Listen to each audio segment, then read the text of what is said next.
0, 1. Let's get started.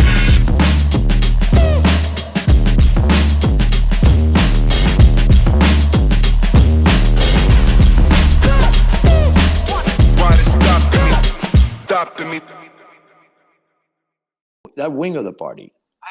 I still don't understand. Like, when my dad and I used to argue on the phone. We don't talk politics anymore, but I don't understand why.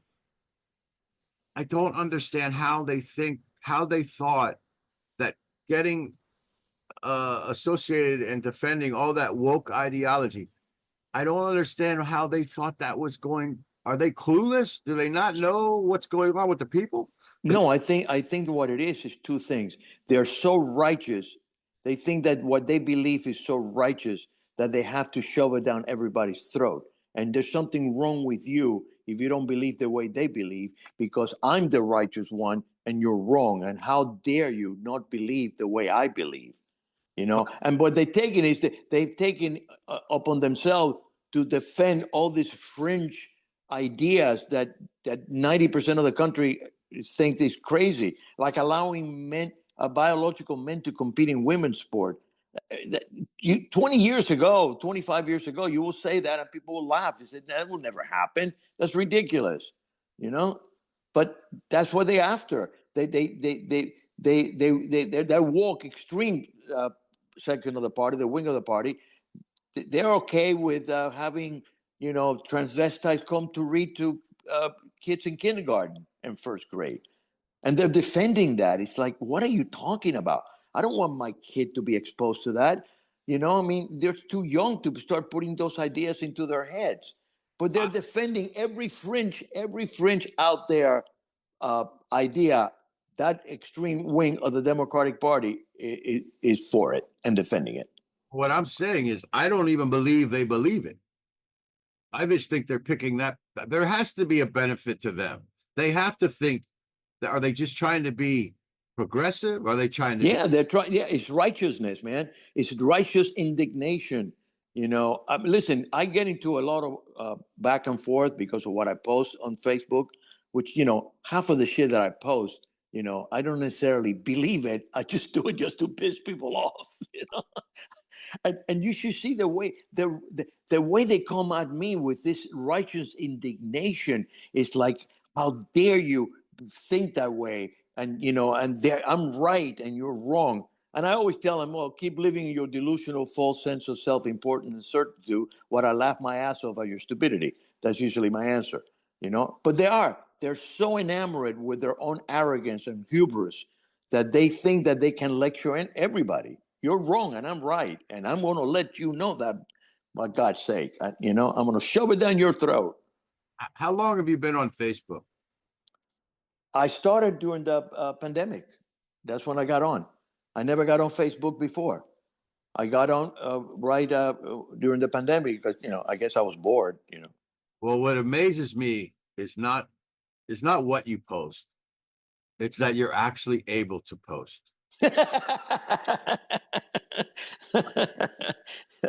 Yeah. It amazes me too. Trust me. I'm amazed. Like that we actually get it together to get on here. Yeah. So where do you have the time? I'm surprised that you because you respond to everybody. Like you. Oh yeah. But listen, my wife thinks I'm an asshole for doing that, and my daughter too. And in a way, I am being an asshole in a way, but I get a kick out of seeing how far these idiots will go to defend their ideology and how mad and how insulting they get. So I'm just poking them. That's what I'm doing. And they don't realize that.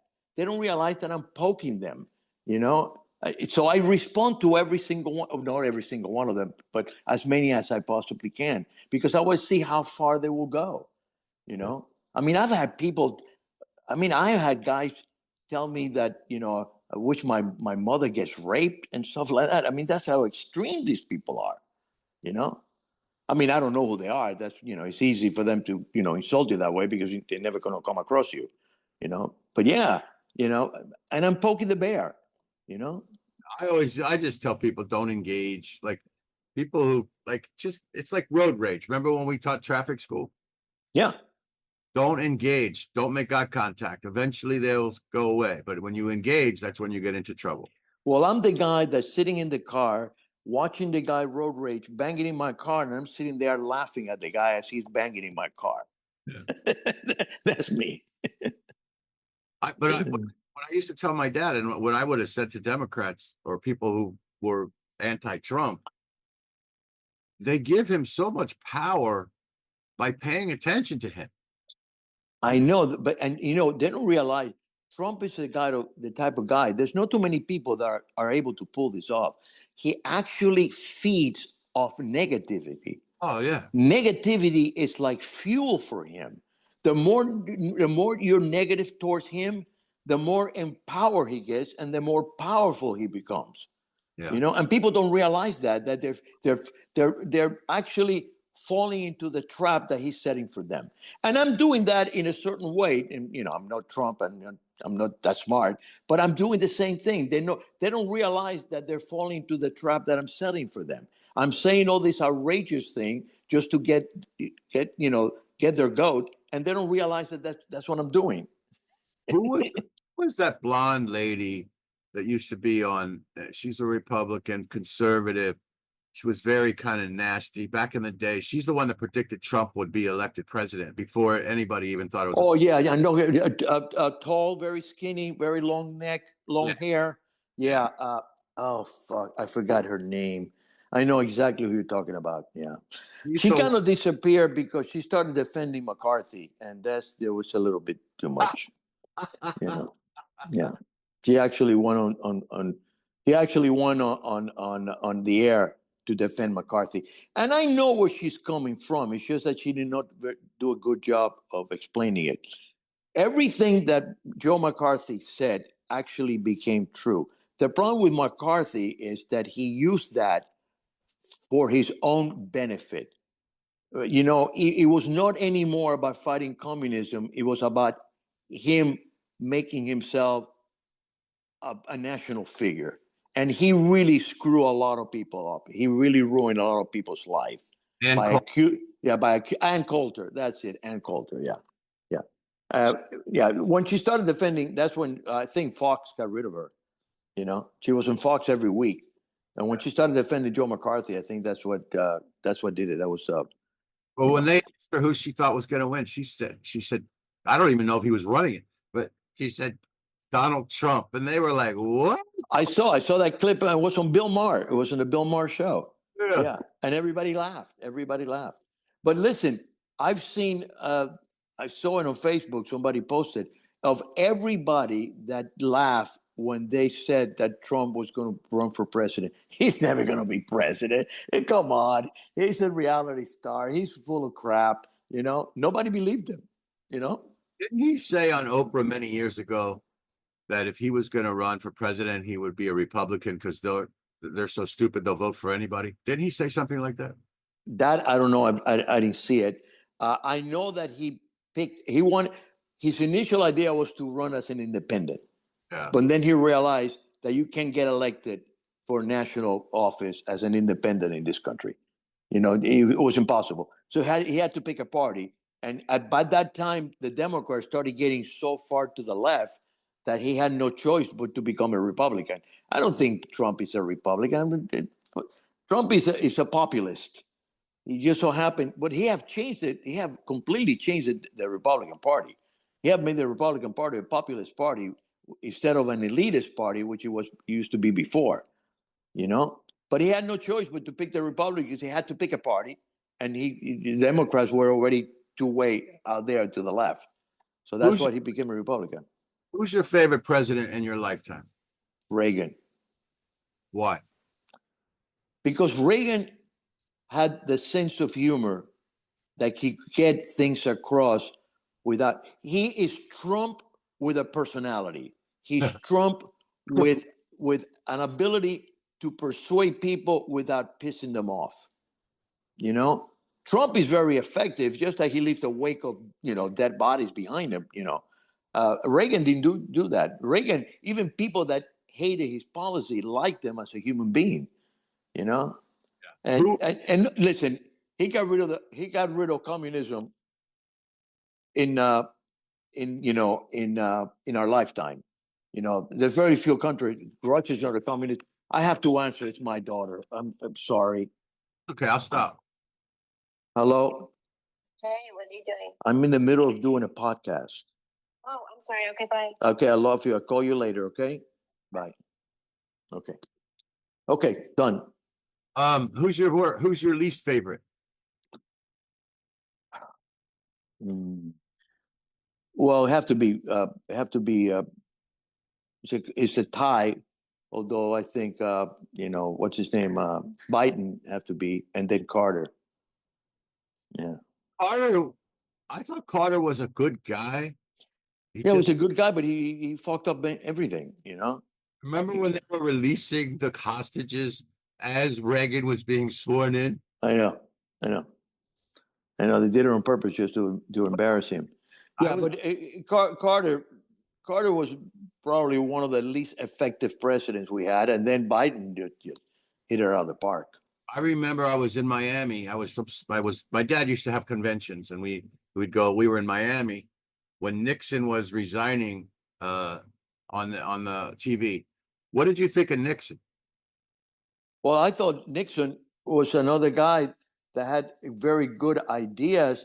It's just that he was an asshole. He's another guy that alienated a lot of people, and the problem with Nixon suffered from paranoia. Yeah.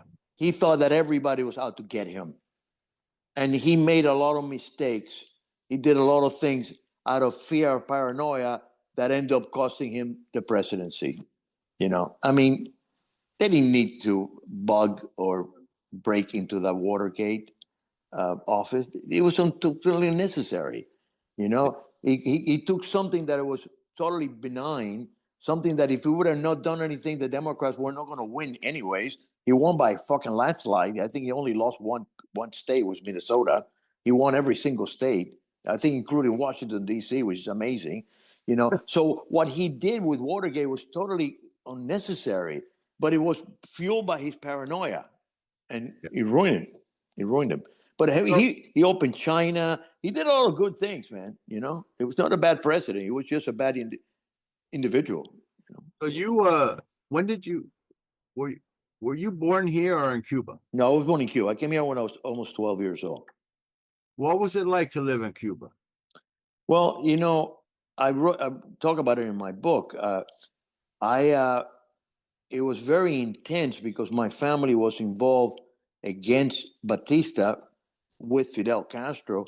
And then when members of my family realized that Castro was actually a communist because he lied to everybody, they started, working against him.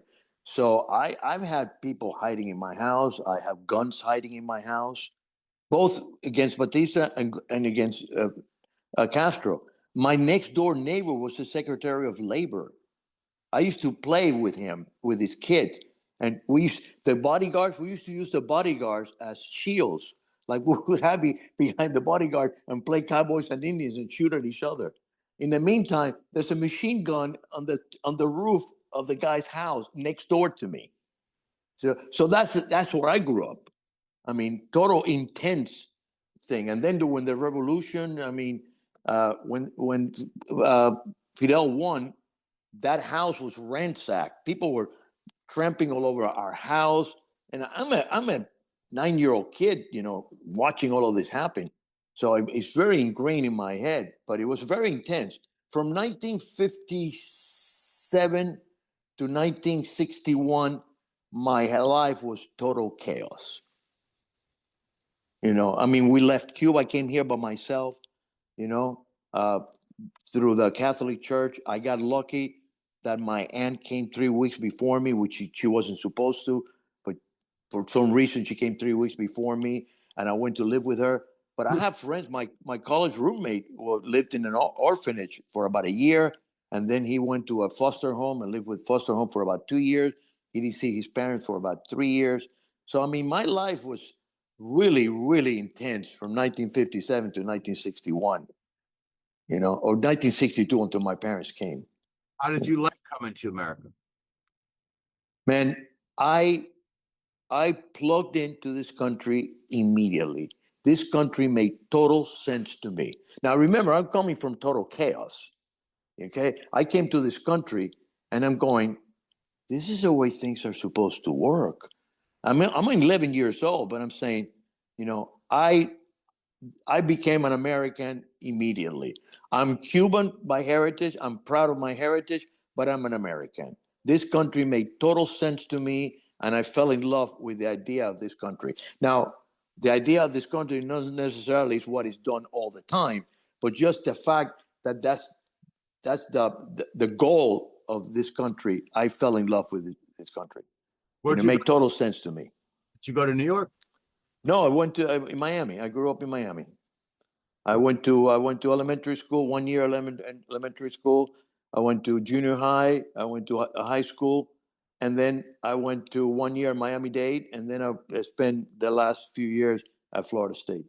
That's where I got my degree from. And when did you decide to start being? Doing comedy. Because I remember we were doing a gig one time. We were driving somewhere, and you said your wife said, "When are you going to stop trying to be a comedian?" Yeah. No, actually, she said that at a whatchamacallit, marriage counseling. She said, I don't know why do we have to suffer? Maybe that's not the word she used. Because he wants to be a comedian. I started screaming, I don't want to be a comedian. I am a fucking comedian. How did you get into comedy? Why did you start that? Well, I got divorced from my first wife, and I was now 28 years old. I had felt I owe my parents, and a lot of kids of my generation, Cuban kids of generation, felt the same way I did. My parents gave up everything to save me from that world to come to this country. They left everything behind for me, and a lot of other parents, Cuban parents, did that. I felt an obligation to show them that they did not waste their time. Instead of being working at a menial job or being a fucking welfare recipient or being a bum. I felt that I had to prove to my parents that they did not waste their life to save mine. So I went to college. I did the whole thing. But now I'm 20 years old. I got divorced. I have no responsibility. I have no kids. I feel I have fulfilled my obligation to my parents. And I remember this like it was yesterday. I sat in my bedroom and I said, what do I want to do with my life? Because this is not what I do. I was selling computers, making a lot of money, but I hated it. Okay. What do I want to do with my life? And I said, don't put any limitations on what, no matter how wild, ridiculous it is, think of what is that you want to do. Well, the first thing that came to my mind, it was I want to be a second baseman for the New York Yankees. That took about 3 seconds to realize that that's not fucking going to happen. The second most weird way out there thing that I could think of is to be an actor, because that's what I wanted to be. I wanted to do acting. Comedy was a way for me to showcase myself. So the first thing I did, I took an acting class, and while I was doing a play, one of the other, actors who I mentioned that I wanted to do try stand up, said, "Hey, Al, they're opening a comedy club on the beach. You should go try out." And I did. And that's how I got into comedy. Yeah. And then comedy took over. I mean, I did Merv Griffin show, which at the time was a big national TV show. Only 1 year. I've been doing comedy only for 1 year. And I got the Merv Griffin show. I moved to LA. Mitzi made me a regular. My career went like this and then went like this. I was ahead of my time, man. I was a middle class, educated Latino when Hollywood would only see us as being, from a barrio and being hoodlums or waiters or stuff like that. And here is this educated, white skinned Hispanic they had no idea what to do with me. I was like an anomaly. Like, who is this guy? This is not our idea of what Latinos are supposed to be. So they didn't know what to do with me. So I took off. You know who Roger Rail is? Yeah. Well, he was my manager. Okay. I mean, I came very close, man. I got signed with William Moore, but he ruined my career. He was a very caustic guy. He was a guy that had no social grace. This is how bad it is. Okay, he signed me to William Morris. William Morris returned my contract. They didn't want to work with me anymore, and I have become friends with the assistant to the main agent. And I asked him what happened. He says, "Al, it's not you. They don't want to work with Rogers. They returned the contract because they don't want to work with him." So, he opened a lot of doors for me, but he burned a lot of bridges for me. Now when did you learn to speak English? Well, it took me a long time. I actually started learning English fluently when I had an American girlfriend who ended up being my first wife, by the way. It's amazing what sex does for you. Pussy rules the world, man. You know. And that was it. When I got an American girlfriend, then my English went, because in school I was in remedial class, where they would teach you English, but you don't learn English by somebody teaching you in class. That doesn't work. But when I started getting an American girlfriend like that, man, then my English got 100% better. And you never do comedy in Spanish? No, I don't have enough of the control of the Spanish language to do that. I tell people that I have the Spanish vocabulary of an 11-year-old kid, because that's how old I was when I came here, and that's when my Spanish stopped. Yeah. So although I have perfect pronunciation in Spanish, although if you hear me talking, you will not think that I'm not capable of speaking fluently, but my vocabulary is this big. Yeah. So I don't have enough control of the language to be able to do comedy in So Spanish. one of the things that's been going on lately I want to talk about too is this Carmelo Anthony thing. Yeah. It's a tragedy. It's a tragedy what happened to the kid that got killed.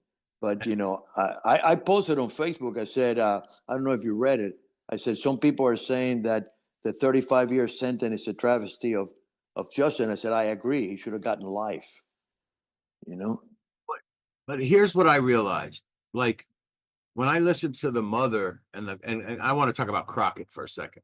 What is wrong with her? I mean, she's an opportunist, man. She just go whatever topic is in the news, she takes the most extreme position, whatever that is. she's not even, she's so nasty. I know. She is. She's a bitter bitch, man. That's what it is. Nasty. But anyway, so I was listening to the parents or I think it was, and then that lawyer who was there saying this was a modern day lynching. The guy Yeah, is I know. alive. I don't know what she's talking about. But when she said the mother or the grandmother and how this was unfair and this is because of this, and you know what I realized? That's why this kid is the way he was. That's exactly. He got it from the parents. That's how he got that way. Exactly. When Listen, they're not all of them, but there's a large section of the Black population that have been fed this by leaders and parents of the victimhood. They always see themselves as a victim, So if you see yourself as a victim, then you have to constantly be defending yourself. So this kid took the most extreme approach because they're telling him to get out because he doesn't belong there, okay? And he's refusing to leave. So eventually, one of the guys put his hand on his shoulder to try to walk him out, and the kid, he feels emboldened because he's a victim. They're attacking me. I'm a victim. My parents have taught me that I'm a victim. My Black leaders tell me I'm a victim. So I have to defend myself. So the kid was almost like a knee-jerk reaction. He took the knife and stabbed the guy because he felt that he had to defend himself because he's being attacked by all these racist white people. That's the mentality, man. Why does he have a knife at a track meet? That's the question nobody seems to know what the answer is. Some people say, well, it was one of those Swiss knife where you have, screwdriver and you have all this a multi-purpose. It wasn't a switchblade. It was just a multi-purpose knife. Yeah, but why do you bring that to school? Yeah. But again, you know why he brings that to school? Because he's a victim. Everybody's telling him he's a victim. He has to have something to defend himself. So, yeah, I find it disgusting. I just, there's something wrong. There's something wrong. There's something wrong with people. I'll tell you, I'm a little worried because, we are fighting against each other so much in our country No, we're like this, man. that if we don't get it together, somebody else is just going to come in and take it. Well, I hope that never happens, but we have the atmosphere to create a civil war. We are that much at odds with each other. Yeah, I know. 50%, 50%. I don't, hopefully we won't get to that point, but the atmosphere that we live in is almost tantamount to almost a civil war. You know when I noticed we were the most united in my lifetime? Was right after September 11th. Yeah, exactly. Listen, when you have a common enemy, everybody gets together. I've always said, you want to get rid of, fighting among each others on Earth. Let's have some alien from another planet attack us, and all of a sudden we become Earthlings. We're not Cubans. We're not Americans. We're not Europeans. We're Earthlings trying to defend themselves against the alien invasion. Yeah, you have a common enemy. Everybody unites. That's just human nature. I know. I hope it doesn't come to that. It's ridiculous. I know. But listen, Trump have had 3 assassination attempts, man. I know. That's pretty severe. When you let people to believe that this guy is a threat to democracy and he's going to ruin this country and he's going to take all your liberties away, you're going to get nuts out there that say, well, it is my duty to defend this and try to get rid of this, this beast.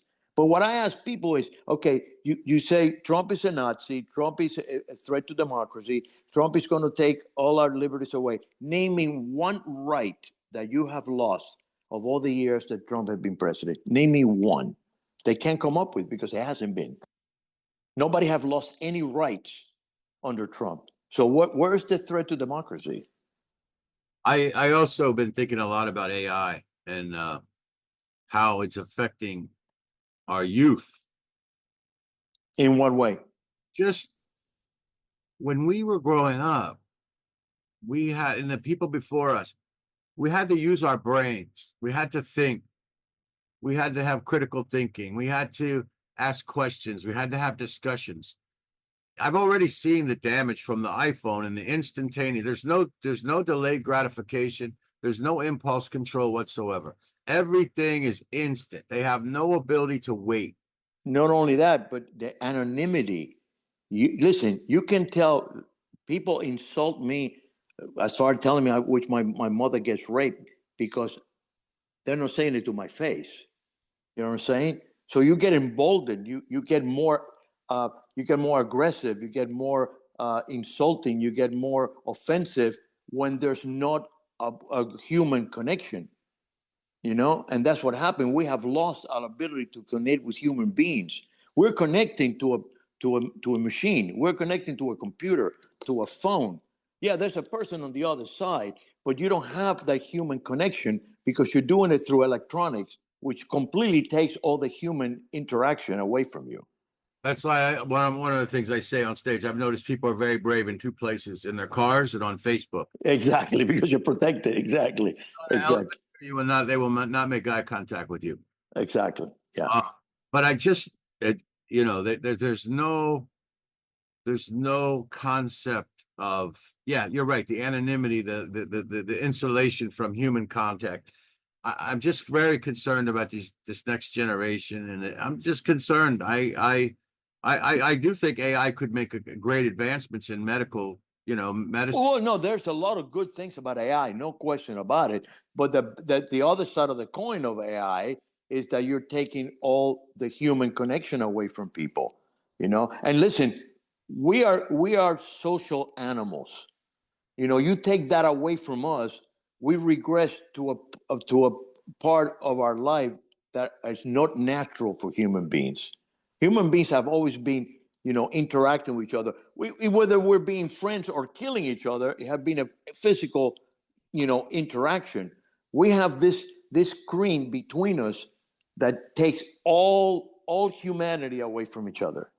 I know I like to study. I study evolution a lot. I study evolution and history, and that's what I was doing last night. I was studying evolution of certain animals, and how they have evolved, and then I was studying Greek history, how the democracy and how they formed cities, and I love all that stuff. But um um what was I going to say? Talking about anonymity, that's what we were talking about.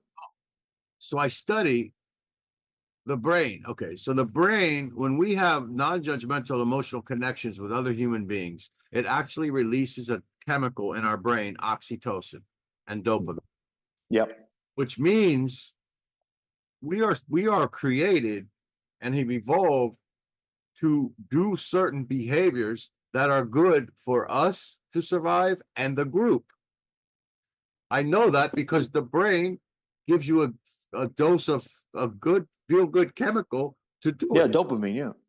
And when you take that away, that's why these kids are depressed. That's why they're depressed and they're anxious. They are not making eye contact. They're not having connections with real human beings. We're not having a human connection. We're having a connection with an object, with a machine, with a computer, with a phone. That's not the way humans. We're not wired that way. Not We're so- not wired to have this type of interaction that this generation have grown up with. We need human contact. 0, 1. Let's get started.